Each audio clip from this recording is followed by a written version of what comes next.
Hi, my name is Chris Carroll. I'll be discussing with you the topic of whether or not violence in video games can cause aggressive behavior or not. The two perspectives are that it can, obviously, and then the side that thinks it doesn't, that it can't.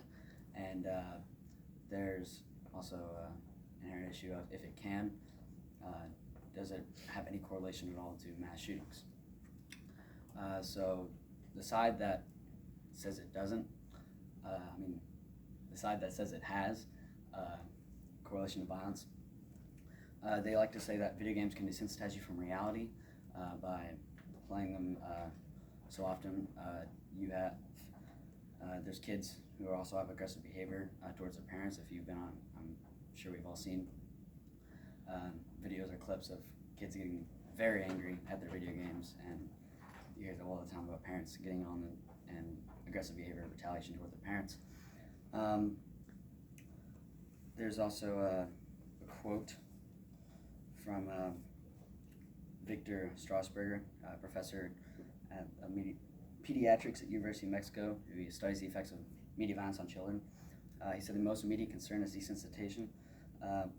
Whether you're when you're used to pointing a gun, whether in virtual reality or on a video screen, you're desensitized to the act of killing, which is that's related because people think it's desensitizing you.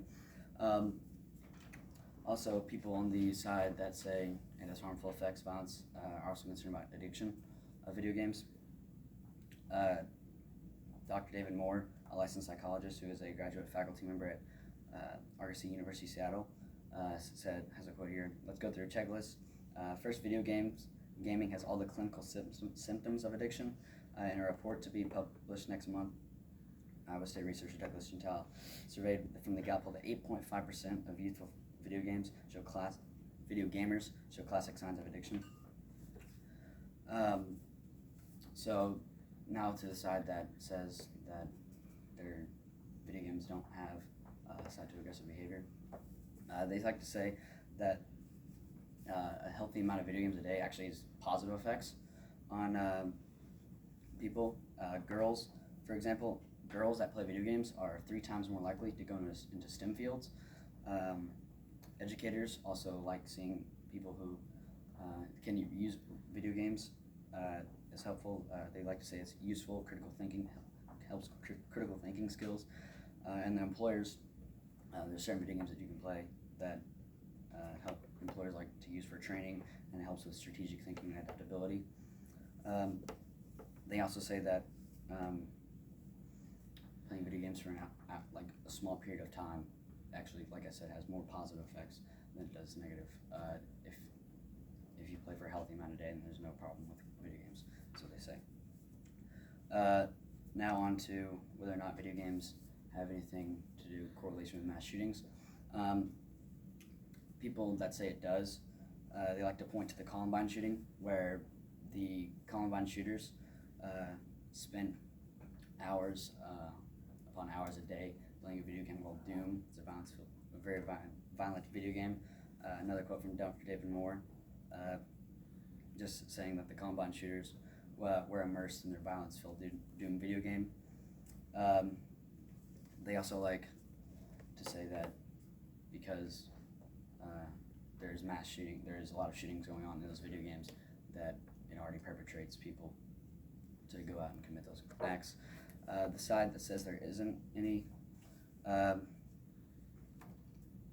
relevance to mass shootings, they like to say that there's 2.6 billion people in the world, and no correlation between any violent behavior has ever really been proven for video games.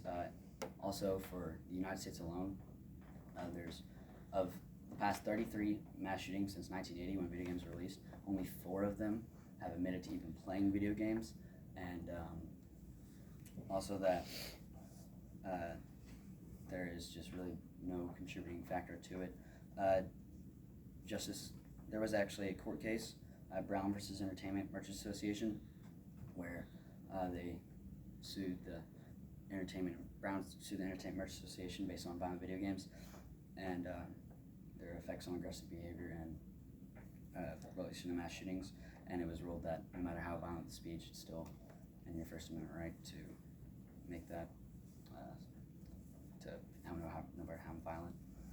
So I would like, now that I've presented to the two opposing sides, I like to say where it stands today. Video games are still in the media portrayed as harmful. They're still portrayed as violent, but I don't think that first-person shooters or anything are ever going to go away. I think it's still going to be relevant topic for the years to come. Thank you for listening. Is there any questions?